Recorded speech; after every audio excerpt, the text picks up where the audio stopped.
어젯밤 헤비 썬더스톰 때문에 잠 못 이루신 분들도 계시리라 생각합니다. 일주일 전부터 이 헤일, 토네이도 그런 워닝이 떴었었는데 참 이게 과학의 발전된 모습의 혜택을 우리가 누리고 있습니다.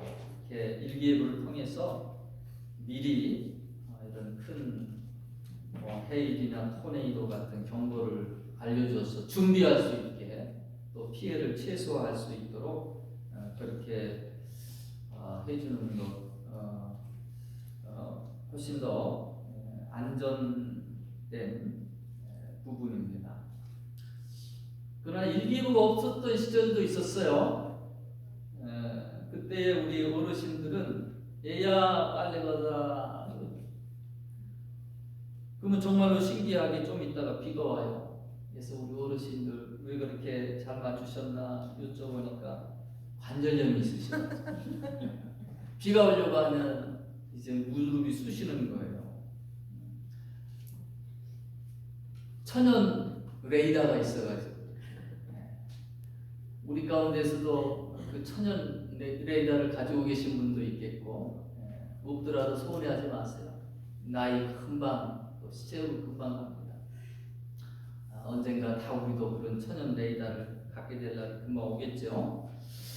오늘 말씀 가운데에서 예수님께서 너희는 이와 같이 날씨를 분별할 줄 알면서 시대의 표적은 분별할 수 없느냐라고 안타까워하십니다.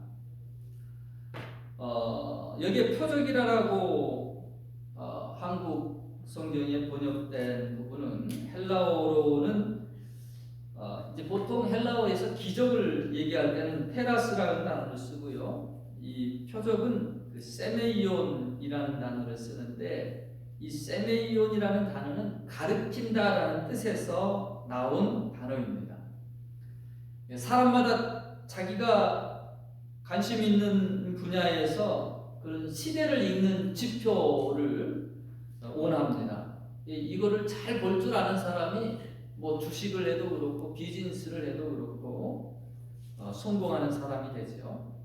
오늘 예수님은 우리에게 너희가 왜 천기를 분별하지 못하느냐라고 그렇게 말씀하고 있어요. 어떻게 우리가 마지막 때의 일들을 알 수 있을까요? 여러분 성경은 창세기 태초부터 인류의 그 시작이 된 그 부분으로 시작을 해서 요한계시록 마지막 온 인류의 종말의 모습까지 그렇게 분명하게 계시해 주고 있습니다. 다른 어느 종교에서도 온 인류의 이 시작과 또 끝을 말하는 데가 없죠. 예수님께서도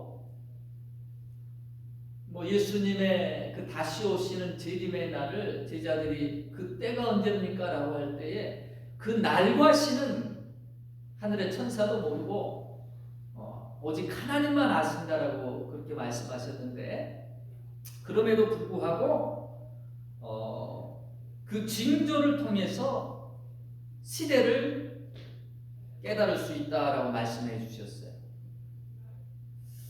달리 말하면 이미 우리에게 시대를 미리 읽을 수 있도록 하나님께서 많은 정보들을 주셨다라는 것입니다. 성경은 하나님의 일하심은 그의 종들에게 알리지 않고 행하지 않는다라고 그렇게 말씀하십니다. 아모스서 3장 7절에 주 여호와께서는 자기의 비밀을 그 종 선지자들에게 보이지 아니하시고는 결코 행하심이 없으시리라라고 그러셨어요. 구약에 보면은 그 대선지서 5권과 소선지서 12권, 그래서 17권의 애언서들이 있습니다. 이 애언서 안에 지금은 66권의 성경이 온전한 그 예언의 부분들이 계시의 완성들이 이루어졌지만 이 구약 시대에서는 대부분 선지자들의 입을 통해서 하나님의 말씀이 전달되었습니다. 일시적인 현실적인 나라의 문제 부분을 예언할 거 있고, 또 구속사의 중심이 계신 그 예수 그리스도를 또 예언해 주기도 했고, 온 인류의 그 나라의 흥망성쇠와 궁극적인 종말에 이르기까지 광범위한 부분에 이 예언들이 다루어지고 있다는 것이죠. 특히 마지막 날 되어질 일들에 대해서 예언해 줄 때에 타임테이블처럼 잘 보여주는 부분들이 구약에서는 다니엘서, 신약에서는 우리가 너무 잘 알고 있는 요한계시록, 그리고 예수님께서 친히 말세 마지막에 어떤 일들이 일어나겠습니까? 제자들이 답변해 주셨던 마태복음 24장, 대표적으로 꼽는다라면 이렇게 말할 수 있을 것입니다. 이 특별히 다니엘서 같은 경우는 이제 묵시문학이다 그렇게 이야기를 하죠. 또 요한계시록도 같은 장르예요. 그래서 보면은 뭐 짐승이 나오고 뿔이 나오고 상징적인 의미들이 많이 쓰여져 있었습니다. 심지어 이 다니엘도 그 꿈들이 환상이 어떤 내용인 줄을 몰라 고민하고 있을 때 미가엘 천사를 통해서 그의 환상들을 설명해 주는 것을 우리가 볼 수가 있어요. 그래서 어려운 부분이 있습니다. 우리가 이게 성경책을 읽지만 무슨 내용인지 잘 몰라가지고 손이 잘 안 가는 부분이기도 하죠. 이단들은 열심히 또 이 요한계시록 다루면서 뭐 자기들 마음대로 이렇게 해석을 하고, 그래서 도리어 이 정통교회에서는 이 요한계시록이라든가 이런 게 설교 부분에서 많이 빠져 있어요. 그러나 요즘 세계의 정세를 저는 바라보면서 이 하나님의 계시의 말씀대로 진행되어져 가는 것을 보면서 우리 믿는 성도들이 마지막 되어질 일들에 대해서 문의한 자처럼 잘 몰라서는 안 된다라는 생각을 갖게 됩니다. 오늘 예수님께서도 이 부분을 지적하시는 거예요. 너희가 날씨는 분별할 줄 아는데 이 세대의 표적은 분별할 수 없느냐? 우리가 이 세대의 표적을 천기를 그렇게 분별할 수 있어야 된다는 것을 말씀해 주시는 것이죠. 왜 우리가 이 사실을 알아야 될까요? 노아 시대의 심판이 이르렀을 때요, 사람들은 심판 날 전까지 마시고 먹고 장가가고 시집가고 그러다 돌연듯 그 노멀한 삶 가운데 돌연듯 하나님의 심판이 이루게 되니까 그들은 준비 없이 그렇게 멸망받는 자의 자리에 앉을 수밖에 없었다는 것이죠. 우리에게 그렇게 준비 없이 주님을 맞이하지 않도록, 마지막을 맞이하지 않도록, 마지막 때를 알고 깨어 준비할 수 있도록 그렇게 도움을 주기 위해서 이와 같은 예언의 말씀들이 주어졌다라는 것입니다. 예수님도 이 땅에 오셔서 어떠한 복음을 증거하셨어요? 하나님의 나라를 증거하시죠. 천국입니다. 하나님의 나라를 증거하시면서 제일 먼저 말씀하셨던 것이 무엇입니까? 회개하라! 천국이 가까웠느니라. 여러분, 하나님의 나라 들어가는 첫 번째 관문이 회개인 줄로 믿습니다. 예수님께서 하나님 나라의 백성으로서 그 천국에 입성할 수 있는 자 되도록 하나님의 백성들을 흔들어 깨우는 거예요. 세상 일에 바빠서 세상의 물질과 탐욕 가운데 쩌들어서 하늘을 바라보지 못하고 땅을 바라보며 살아가는 그 인생들에게 다시 한번 그들의 영혼을 흔들어 깨우며 하늘을 바라보게끔 준비하게끔 하나님의 나라가 가까웠느니라 회개하라 라며 복음의 시작이, 복음의 선포가 이루어졌다라는 것이죠. 먼저 이 70일에 대해서 우리가 먼저 알아야 되는데, 지난번에도 한번 이것에 대해서 설명을 해 드린 적이 있습니다. 하나님께서 다니엘에게 나타내 주신 70일의 계시가 다니엘서 9장에 나와 있어요. 다니엘이 누군가 하면 남이스라엘이 그 멸망당하고 많은 사람들이 그 포로로 이렇게 잡혀가게 되는데 그 가운데 이 다니엘도 있었단 말이죠. 근데 그의 총명함으로 인해서 이 다니엘이 4번의 왕들이 바뀌었는데도 불구하고 계속해서 쓰임받는 자리에 있습니다. 다리오 왕일 때는 총리의 자리까지 그렇게 있었던 사람. 사자군에 빠졌는데 하나님이 그 사자 입을 봉하셔서 건진받았던 사람. 그 사람이 다니엘이죠. 70여 년 기간 동안 90세에 이르기까지 이 다니엘은 정치의 핵심에도 있었고, 그리고 또 하나님께서 느부갓네살의 금신상을 그 꿈을 해석할 수 있도록 그렇게 지혜를 주었고, 또 네 짐승의 환상과 순양과 순염소의 환상을 통해서 앞으로 일어날 나라들, 바벨론과 메데바사, 페르시아와 그 다음에 헬라 문화와 그 다음에 더 강력한 로마 제국에 이르기까지 모든 나라의 그 제국들이 어떻게 일어나고 망하고 그 흥망성쇠를 예언하게 되었던 사람입니다. 자, 이 다니엘이 다니엘서 9장에 보면 메대 족속 다리오 왕 때 이 사람이 눈물의 선지자 에레미야의 책을 찾게 되고 그 안에 예언된 말씀을 읽게 돼요. 다니엘서 9장 2절에 이렇게 되어 있습니다. 곧 그 통치 5년에 나 다니엘이 책을 통해 여호와께서 말씀으로 선지자 에레미야에게 알려주신 그 연수를 깨달았나니 곧 예루살렘의 황폐함이 70년 만에 그치리라 하신 것이라. 이 부분이 예레미야 25장 11절에 기록되어 있습니다. 이때로부터 이 다니엘은 내가 나라를 위해서, 민족을 위해서, 이스라엘을 위해서 기도해야 되겠구나. 자신의 죄를 회개하며 민족의 죄악을 자신이 또한 회개하면서 하나님 앞에 이 이스라엘의 회복, 그때를 위해서 기도로 나아가게 됩니다. 금식을 하면서 베옷을 입고 젤리에 앉아 그처럼 기도의 사람이 되기를, 나라를 위해서 기도하기를 그렇게 결심하게 돼요.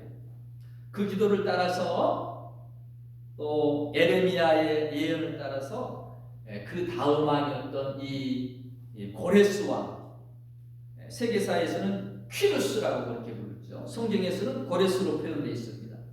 하나님 그 마음을 감동하셔가지고 칙령을 통해 가지고 온 이스라엘 백성들은 참되신 하나님, 그 하나님의 성전을 짓도록 예루살렘으로 모든 유다 백성은 돌아갈지어다 칙령을 발표해 가지고 이때부터 이제 예루살렘으로 돌아오게 되는 거예요. 사실 이 다니엘이 제일 처음에 기도할 때는 70년 바벨론 포로에서 돌아올 것이 예언된 그 기록을 붙들고 기도했었는데요. 하나님이 다니엘에게 주신 응답은요, 70년 정확하게 그 에레미야의 예언처럼 70년 뒤에 실제로 이스라엘 백성들이 1차 원정대가 복귀를 합니다. 근데 하나님이 다니엘에게 그것만 보여주신 게 아니었어요. 더 나아가서 마지막 때 어찌 되어질 것인가에 대한 71회의 계시까지 그렇게 알려주시게 되었다라는 것이죠.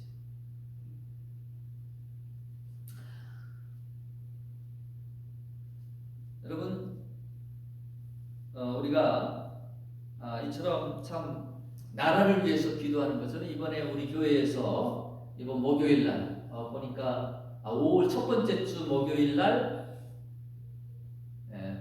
백악관에서부터 시작해서 온 미국에 있는 교회들이 나라를 위해서 네이셔널 프레이어 데이를 정해가지고 그렇게 기도를 하더라고요.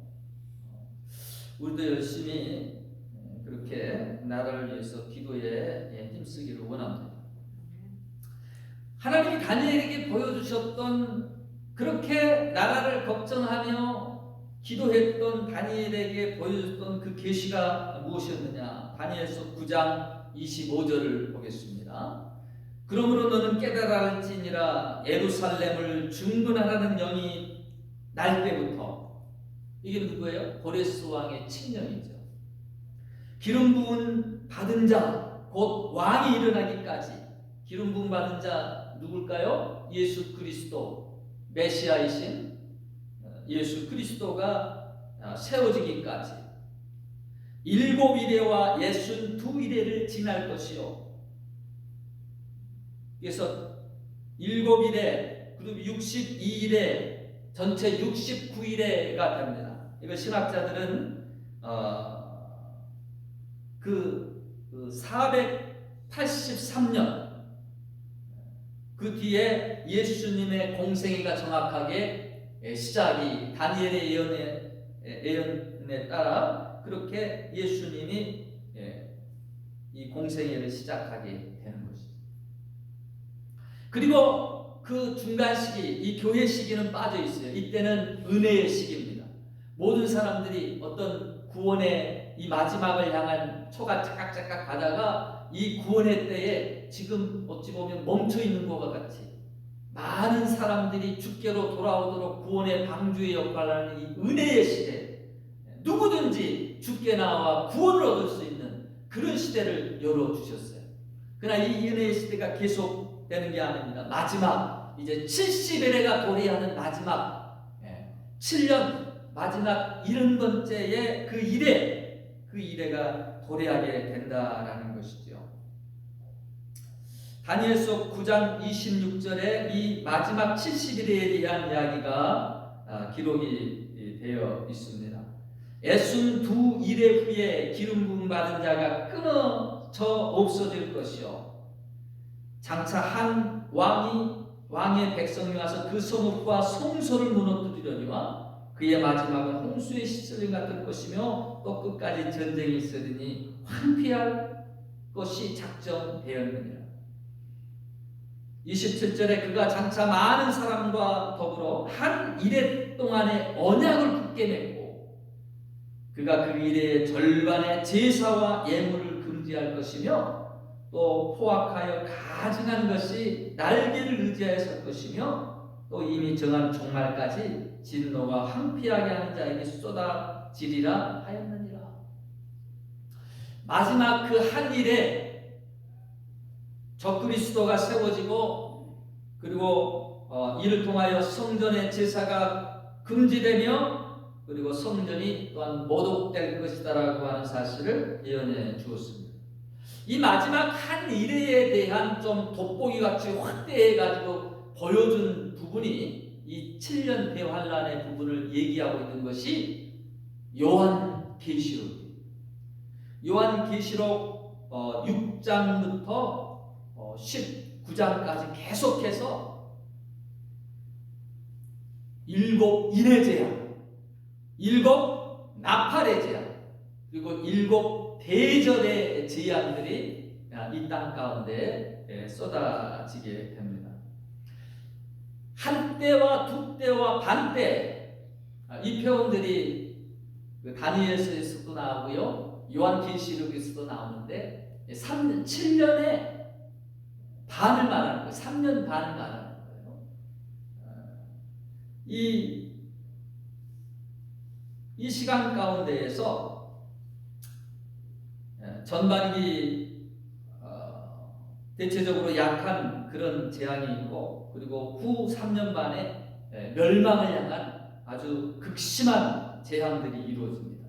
이 7년의 대환란, 이것이 요한계시록의 어떤 주된 내용으로 다루어지고 있다라는 것이죠.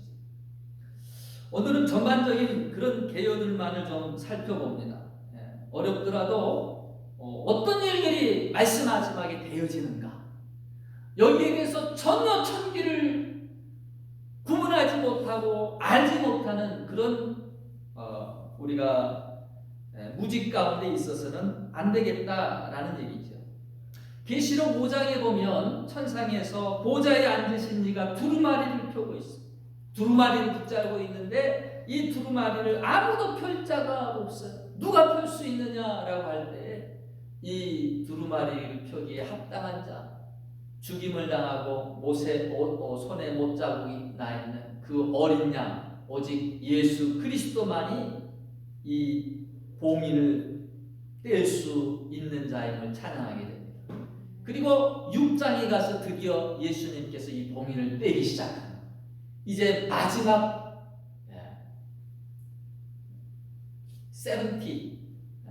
70일에가 시작이 됩니다. 여기에 보면 말들이 나와요.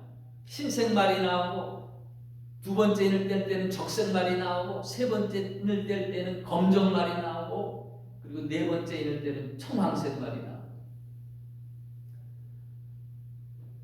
각자의 말의 의미가 있습니다. 청황색 말은 죽음을 상징하고, 근데 이 첫째 말, 제일 처음에 이 70일에가 시작되면서 떼어졌던 이 흰말을 통해서 무슨 일이 일어나느냐? 이게 미혹의 영이 사람들을 흔듭니다. 믿음들을 흔들어. 예수님께서도 마태복음 24장에서 제일 먼저 마지막에 어떤 일이 일어날 것인가를 얘기하실 때 제일 먼저 사람의 미혹을 받지 않도록 조심하라라는 말을 합니다. 경계를 해줘요. 여러분, 오늘날 얼마나 많은 사람들이 그리스도의 이름을 가지고, 하나님의 이름을 가지고 교회인 듯한데 들어가면 사이비 집단들이 얼마나 많아요. 특히 한국에 우리 뭡니까? 신천지.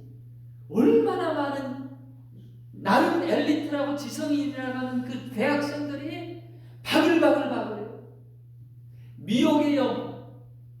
여러분, 이게 꼭 사람의 무슨 지성 가지고가 아니에요. 이게 영적인 부분입니다. 그렇게 미혹되는 사람들 조심하라. 미혹의 영에 빠지지 않도록 조심하라. 이게 보면은 그 두 번째 봉인을 뗄 때는 붉은 마을이 나오는데, 이거는 전쟁의 신이라 그렇게 기록이 되어 있어요. 전쟁의 신. 마태복음 24장 7절에서도 민족이 민족을, 나라가 나라를 대적하여 일어나겠고 곳곳에 처처에 지진과 기근이 있으리라.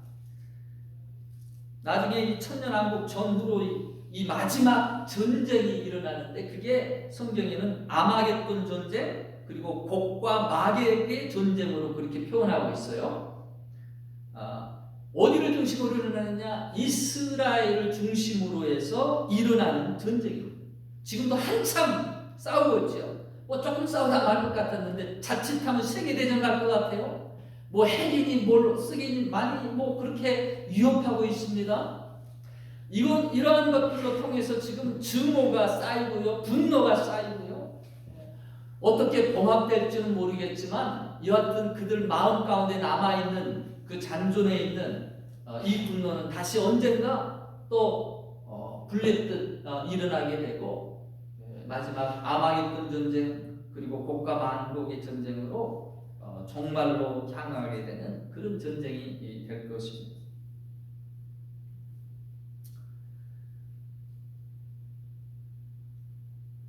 일곱 번째 인을 뗄 때에 보면 여러분 그 인이 제일 처음에 재앙이 뭐라고 했어요? 일곱 인의 재앙. 일곱 인의 재앙에 일곱 번째 인을 떼면 그 다음에 전개되는 게 뭐냐? 일곱 나팔의 재앙이 시작이 돼요. 일곱 나팔의 재앙. 이 일곱 나팔의 재앙은, 첫 번째 이 일곱 인의 재앙은 전 인류의 4분의 1이 죽임을 당하는 그런 현상으로 나타나고요. 더 심화돼서 더 이 재앙이 커져서 이제 해와 달과 별들도 3분의 1이 더 큰 숫자가 상함을 입고, 그리고 육지와 바다와 강이 또한 생명들이 죽어나가게 되는 그런 모습들이 이 나팔 재앙 가운데 일어나게 됩니다. 그리고 이 나팔 재앙 또 일곱 번째 나팔을 떼게 될 때에 마지막 대접의 재앙이 이제 이루어지게 됩니다. 이 일곱 나팔의 재앙 가운데에 일곱 대접의 재앙이 시작되는 거예요. 자, 첫 번째 인해 재앙과 두 번째 나팔의 재앙, 그나마 좀 약한 그런 재앙이었다라면 이 일곱 대정의 재앙은 이거는 멸망의 재앙입니다. 모든 생명들이 다 죽어나가게 됩니다. 언제 끝이 오느냐? 자, 다니엘서와 또 요한계시록에 보면 거짓 선지자가 등장하는데 그때로부터 날짜를 세워서 3년 반때 후에 예수님의 재림이 이루어진다라고 그렇게 기록이 되어 있어요. 정확하게 3년 반이죠. 이 적그리스도는요, 제일 처음에는 많은 문제 가운데에서 모든 문제들을 이렇게 해결하는 자로 등장을 합니다. 그래서 단일 국가 형태의 체계를 갖추고 평화의 사도처럼 그렇게 3년 반 동안 행세를 해요. 그러다가 이제 마지막 3년 반 그 시대에 자기의 본색을 드러냅니다. 그리고 성전에 멸망에 가증한 것을 세우고 자기 자신을 스스로 높이면서 그렇게 영광 받으려고 하며, 또 성경에 보면 666이라고 하는 숫자가 등장하게 되죠. 지혜 있는 자는 그 수를 헤아려 볼지니, 눈으로는 보이지 않는 거예요. 지혜 있는 자만이 그 숫자를 세워볼 수 있는데 그게 바로 666. 짐승의 숫자는 이것이 없으면 음식을 사 먹지도 못하고 매매도 불가능하며 그런 시스템을 갖춰지게 된다라는 것이죠.